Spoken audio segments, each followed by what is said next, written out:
우리가 살아가는 세상은 크고 작은 헌신들로 이루어져 있습니다. 지난 주중에도 대학 수학 능력 시험을 우리 자녀들이 잘 치루었는데 여기까지 가정에서 우리 부모들이 얼마나 헌신을 했어요. 교회에서도 하루 종일 성도들이 함께 기도하며 얼마나 함께 헌신을 해 주었습니까? 이처럼 사회 곳곳에서 많은 분들의 헌신이 있기에 오늘 우리가 있고 또 우리가 살아가는 줄로 믿습니다. 공장에도 가도 시장에도 가도 마트에도 사무실에도 농어촌에도 이 사회의 안정과 질서를 치안을 위해서 관공서에 가도 나라의 국방을 지키기 위한 우리 젊은이들이 군부대에 가서도 헌신이 아닌 게 어디 있어요? 다 함께 헌신하면서 공동체가 이루어져 가는 것. 우리 가정의 식탁에서뿐만 아니라 여러분들의 인생에 자유와 행복과 미래를 준비해가며 달려가는 것이 어떻게 내 힘만으로는 되느냐는 거예요. 교회도 마찬가지죠. 오늘도 주일 예배를 위해서 새벽 5시에 오늘 주일 점심 식사를 준비하기 위해서 몇몇 권사님들이 늘 나오십니다. 만나올 식당에 가셔서 식사 준비를 위해 새벽 5시에 나오시는 일부 예배 찬양대 하시는 분들 가운데도 5시 30분에 일찍 오셔서 악보도 준비하고 또 연습실을 준비하는 분도 계시더라고요. 오늘은 제가 새벽에 나오는데 5시 30분쯤 나옵니다. 저도 항상. 그런데 몇몇 분이서 엘리베이터를 타고 지하로 내려가시는 걸 봤어요. 누구신가 했더니 일부 예배 중보기도대 하시는 분들 가운데 몇몇 분이 또 일찍 그렇게 나오셔서 기도실에서 미리 헌신하며 기도하며 예배를 위해 준비하신다는 거예요. 지금도 여러분 이 예배를 위해서 중보기도실에서 우리 기도대원분들이 기도하고 있습니다. 할렐루야, 할렐루야. 한 주간 직장 생활이 얼마나 피곤합니까?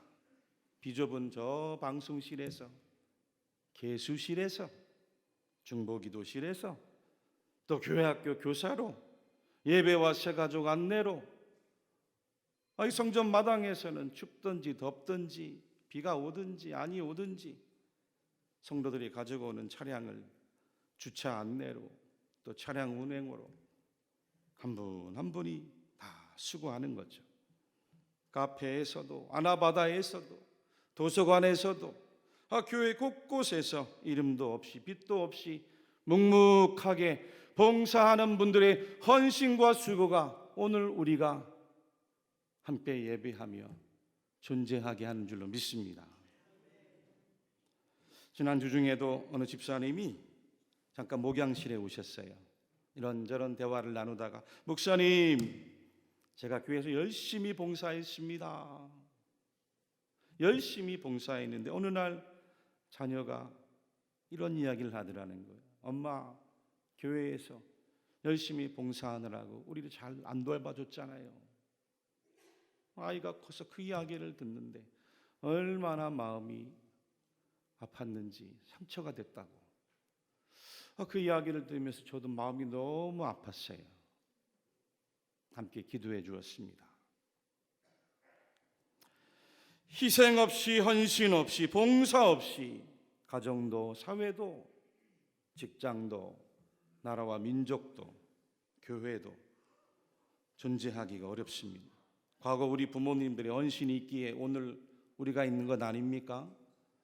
과거 우리나라 우리 민족의 독립과 자유와 산업 발전을 위해서 민주주의를 위해서 피 흘리고 땀 흘리신 분들의 고귀한 희생이 오늘 우리 사회가 있는 것 아닙니까? 우리 신앙도 마찬가지죠. 오늘 우리의 신앙도 우리 믿음의 선조들이 흘린 그 눈물과 기도와 헌신이 이렇게 아름다운 대구 칠곡교회 성전을 이루고 여러분들이 이곳에 앉아 함께 예배하는 것입니다.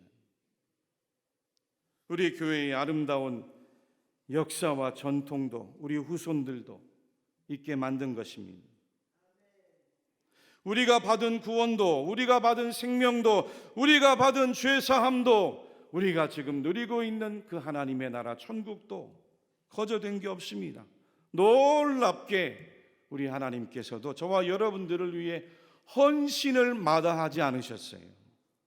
희생을 마다하지 않으셨습니다. 독생자 외아들 예수님 이 땅에 보내주셨고 십자가에 달려 우리 죄 대신에 그 보배로운 몸 안에 있는 귀하신 피와 물을 다 쏟아내 주시면서 우리를 구원해 주신, 우리를 위해 헌신해 주신 아버지 하나님이신 줄로 믿습니다. 그래서 기독교 신앙은 죄인인 인간을 위한 아버지 하나님의 사랑, 독생자 아들이신 예수님의 희생, 그리고 보혜사로 오신 성령님의 보호 가운데 새로운 존재로 거듭나 살아가는 생명 공동체의 고백이 우리가 교회로 이루어진 줄로 믿습니다. 신약성경 에베소서 말씀인데 같이 한번 말씀을 읽어봅시다. 시작. 너희는 그 은혜에 의하여 믿음으로 말미암아 구원을 받았으니 이것은 너희에게서 난 것이 아니요 하나님의 선물이라.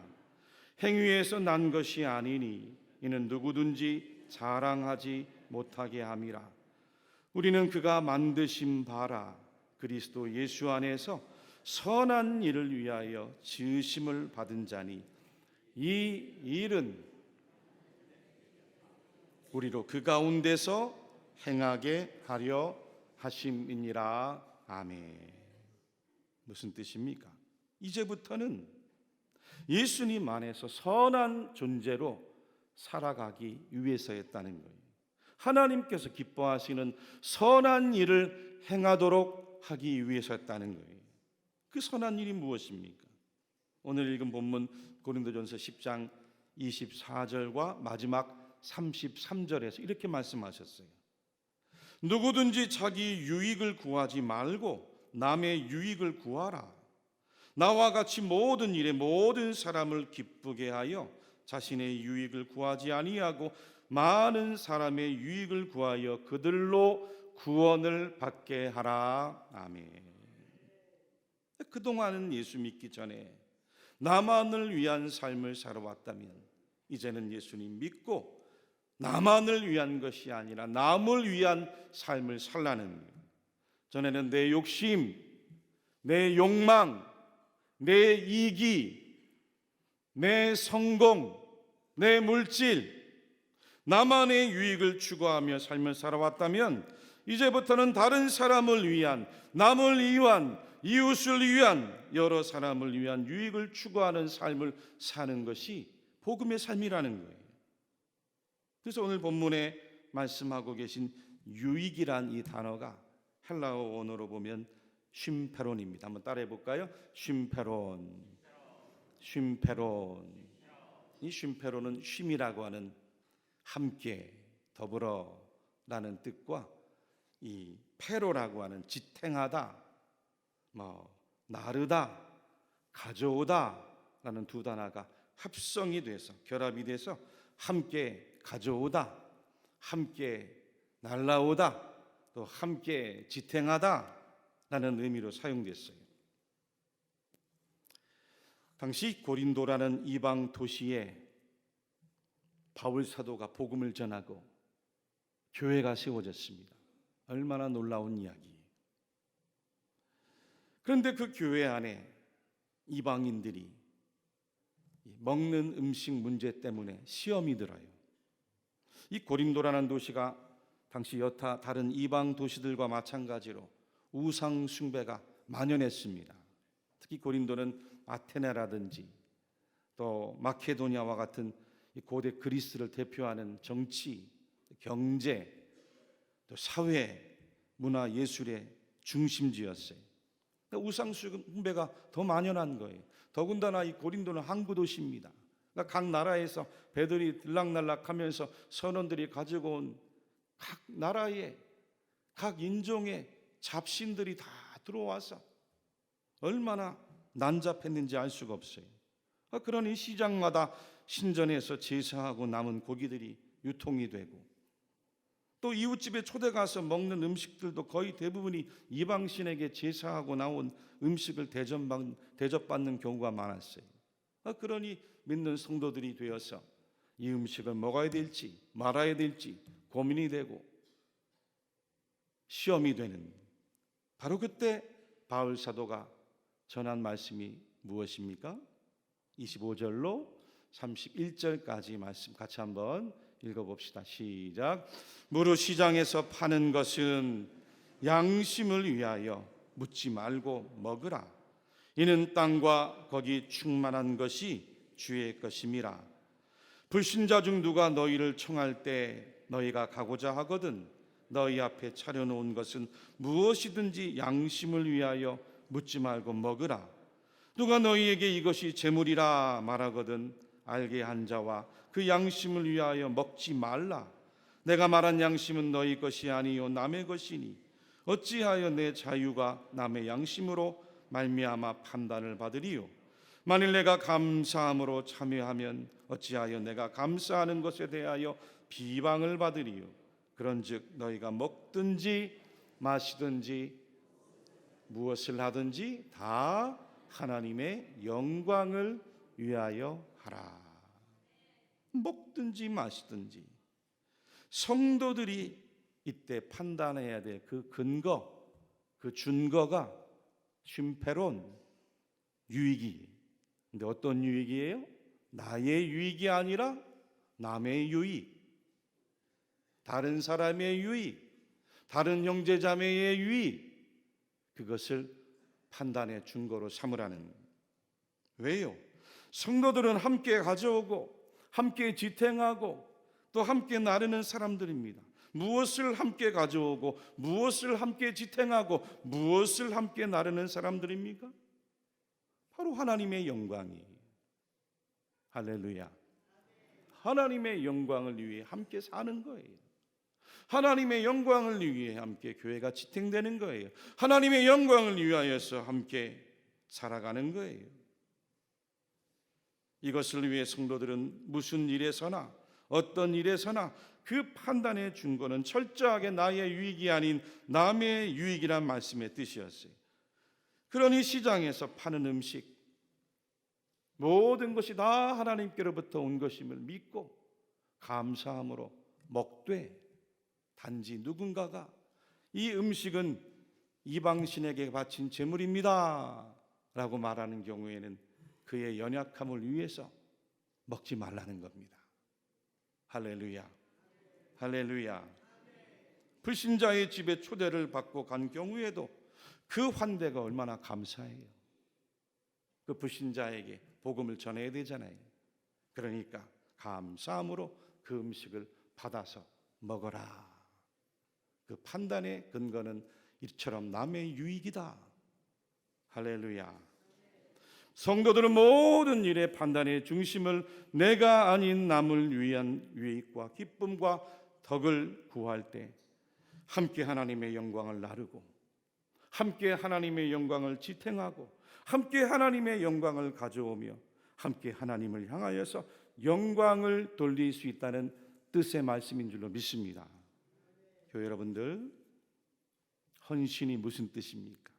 헌신, 내 몸을 드린다는 뜻입니다. 한번 따라해 봅시다. 내 몸을 드립니다. 사람이요, 한평생 살아가는데 하나님의 영광을 위해서 내 몸과 내 마음을 드리며 살아가는 것만큼 이 땅에 영광스러운 일이 어디 있어요? 이처럼 아름다운 일이 어디 있습니까? 인간이 내가 아닌 남을 위해서, 남의 유익과 덕을 위해서, 내가 아닌 남의 기쁨을 위하여 살아간다는 것만큼 아름다운 모습이 어디 있느냐고요. 어제도 우리 교회에 영남 지역 아동부 연합회 행사가 있었습니다. 경상권에 있는 각 교회들, 각 교회에서 이 교회 학교로 오랫동안 봉사한 분들이 함께 연합회를 구성해서 논의도 하고 회의도 하는 그런 시간이 있었습니다. 근데 저희 목양실에 울산에 있는 어느 교회 장로님이 잠깐 들리셔서 말씀을 나누면서 짧은 간증을 들려주었어요. 이분이 학생 때의 한순간 잘못 행동으로 사회법정에 쓰셨대요. 그때 그 재판을 맡으셨던 판사분이 시골교회 어느 장로님이셨던 거예요.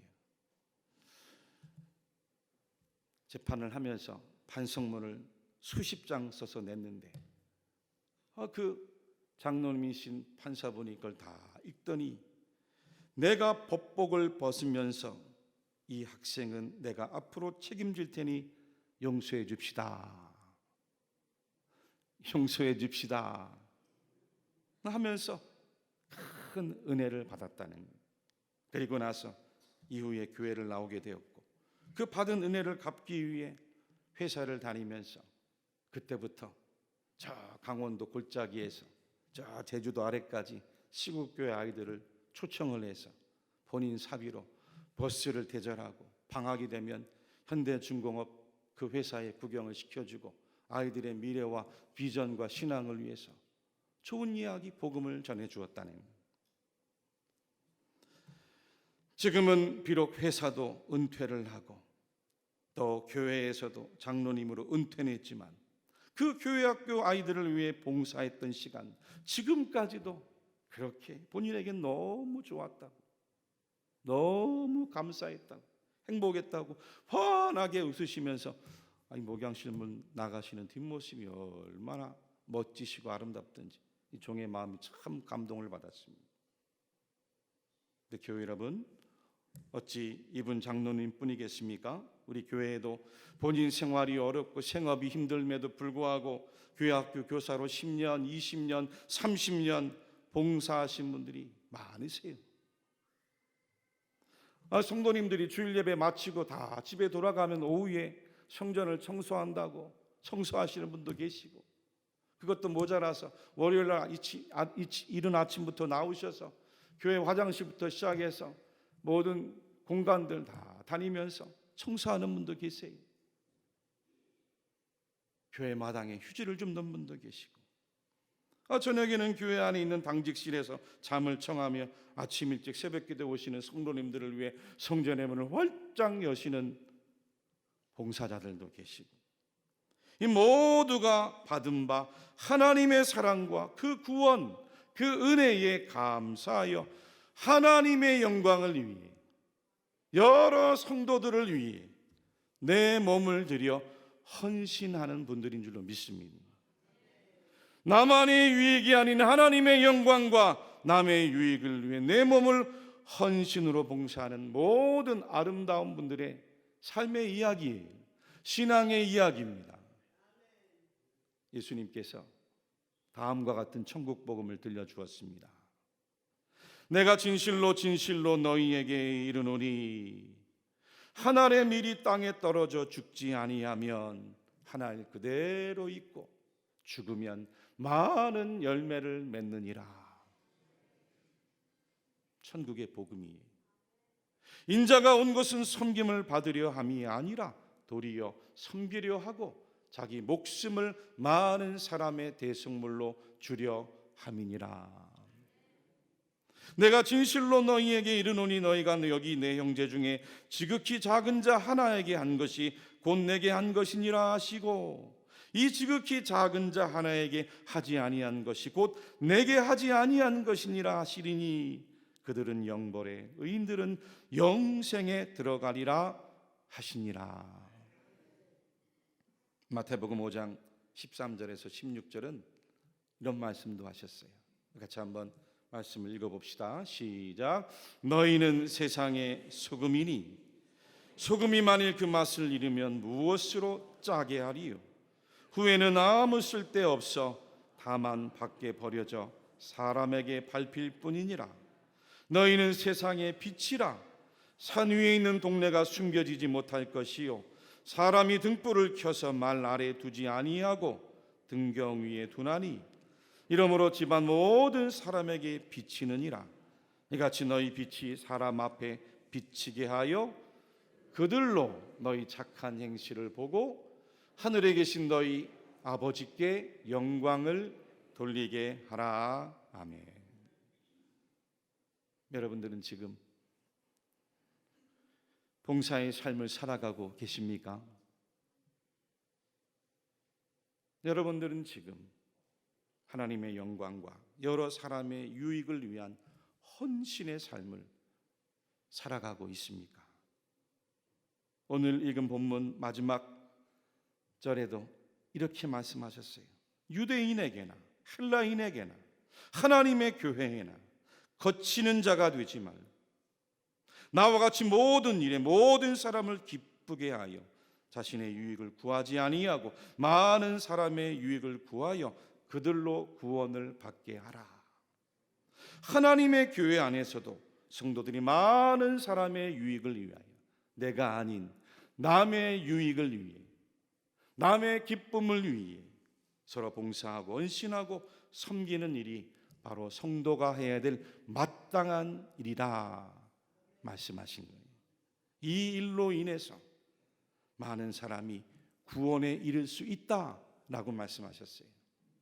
할렐루야. 마지막으로 저희 교원의 권사님이 주중에 저에게 보내주신 간증 영상이 있어요.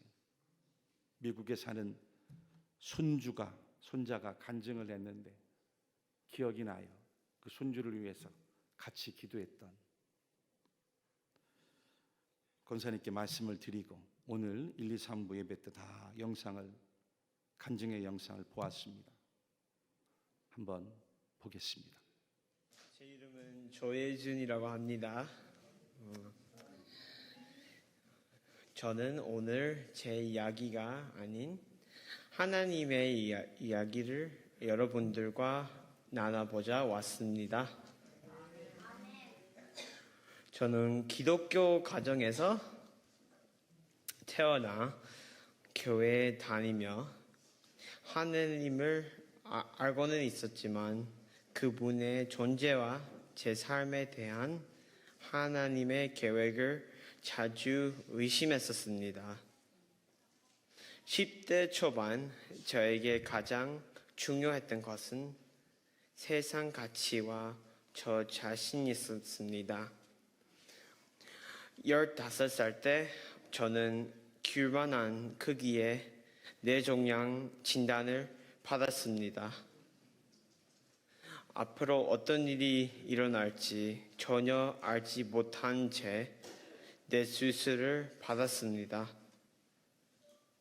10시간의 긴 수술 후 중환자실에서 깨어나면서도 저는 수술을 담당한 의사에게만 감사했습니다. 하나님께서 제 삶에서 어떤 역할을 하셨는지는 전혀 생각하지 않았고 그분의 계획도 알지 못했습니다. 그런데 첫 번째 수술 후 2달도 안 되어 종양이 다시 원래 크기의 사이즈로 자랐다는 사실을 알게 되었습니다. 제 수술을 받아야 한다는 의사의 말을 듣고 입원하며 그날 밤 저는 한숨도 자지 못하고 울었습니다. 두 번째 수술 후 눈을 떴을 때 모든 것이 어두웠습니다.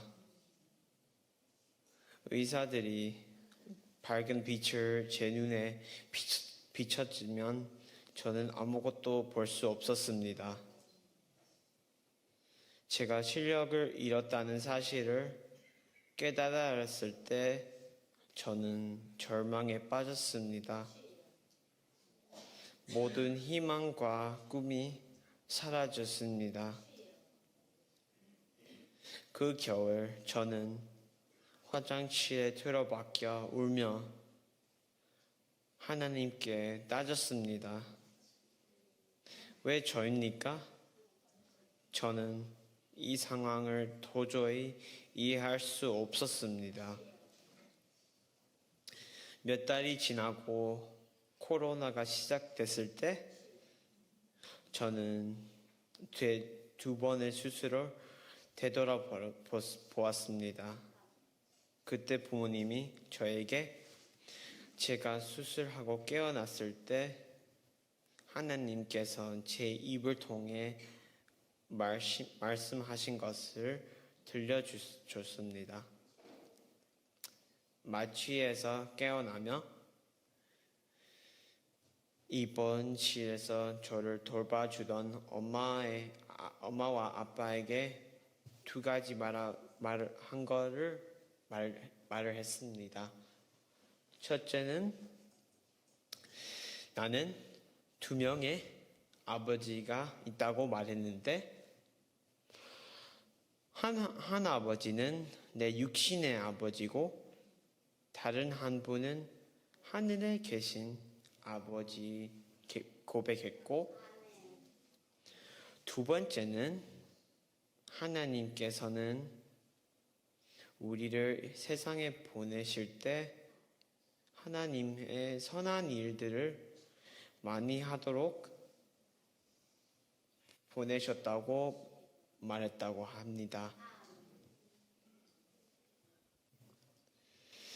이야기를 든 부모님들은 제가 헛소리를 알았다고 하셨습니다. 하지만 저는 하나님께서 내가 태어나기 전부터 이 모든 계획을 세우셨고 나를 구원하시기 위해 준비하시고 일하셨다는 것을 깨달았습니다. 비록 저는 이 세상의 빛을 보지 못하게 되었지만 하늘의 빛을 볼 수 있다는 것을 이제 압니다. 많은 사람들이 저에게 실력을 이런 것을 안타깝게 말하지만 저는 그렇게 생각하지 않습니다. 실력을 이런 것이 끝이 아니리라. 오히려 하나님을 위한 삶을 시작한 것이며 나의 영향하며 통해 하나님께서 일하시기 시작한 타이밍입니다.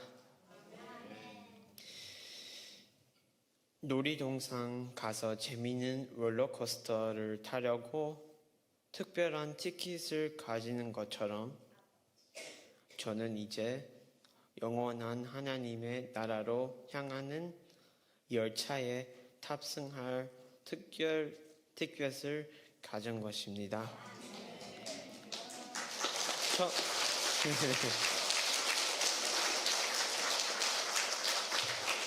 천국의 소망과 기쁨으로 가득한 이 열차의 여행이 얼마나 즐거울지 여러분들도 상상해 가시죠? 신명기 31장 8절에 여호와 그분이 친히 내 앞에 가시며 너와 함께 하시고 너를 떠나지 아니하시며 버리지 아니하시리라 라는 말씀이 있는데 저는 처음에 이 말씀이 이해되지 않았습니다.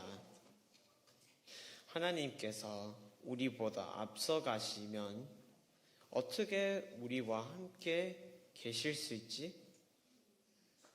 이 신명기 말씀이 아하 하고 깨닫게 되는 것은 제가 시각장애인으로 지팡이를 사용하는 방법을 처음 배우기 시작했을 때 가르쳐 주신 선생님 통해서 깨달았습니다. 그분은 지팡이에 대해 이렇게 말씀을 하셨습니다.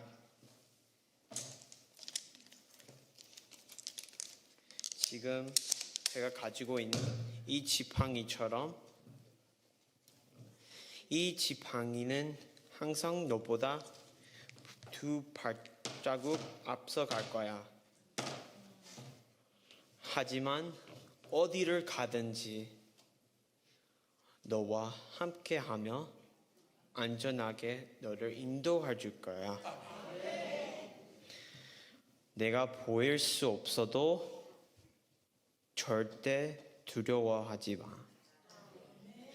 이 지팡이처럼 하나님도 우리를 앞서 가시며 모든 위험으로부터 지켜주십니다. 헌신적인 그리스도인 된 이후 저는 두 팔을 활짝 벌리고 계신 예수님께 제 삶을 바쳤습니다. 저는 지금 형제 자매들과 함께 이 믿음의 경주를 달리며 구원의 기쁨 소식을 기쁘게 나누고 있습니다. 고난 속에서도 우리는 하나님의 약속을 신뢰할 수 있습니다. 베드로전서 5장 10절에서 하나님이 약속하십니다. 잠시 고난을 받은 후에 친히 너희를 온전하게 하시고 굳게 세우시고 강하게 하시며 터를 견고하게 하시리라. 저는 그 약속을 매일매일 붙들고 삽니다. 우리의 노력으로 얻는 것이 아니리라. 하나님은 그분의 사랑, 은혜와 자비로 우리에게 거저 주십니다. 이 선물은 예수님을 구주로 믿고 받아들이는 누구에게나 주어집니다.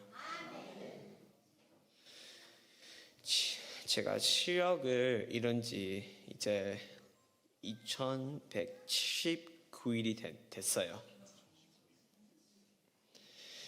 근데 이 여정은 분명 쉽지 않았고 상처와 아픔도 많았지만 하나님께서 항상 함께 하셨습니다. 저는 매일 하나님께 감사드립니다. 어둠 속을 혼자 걷기 있지 않기 때문입니다. 여러분들 오늘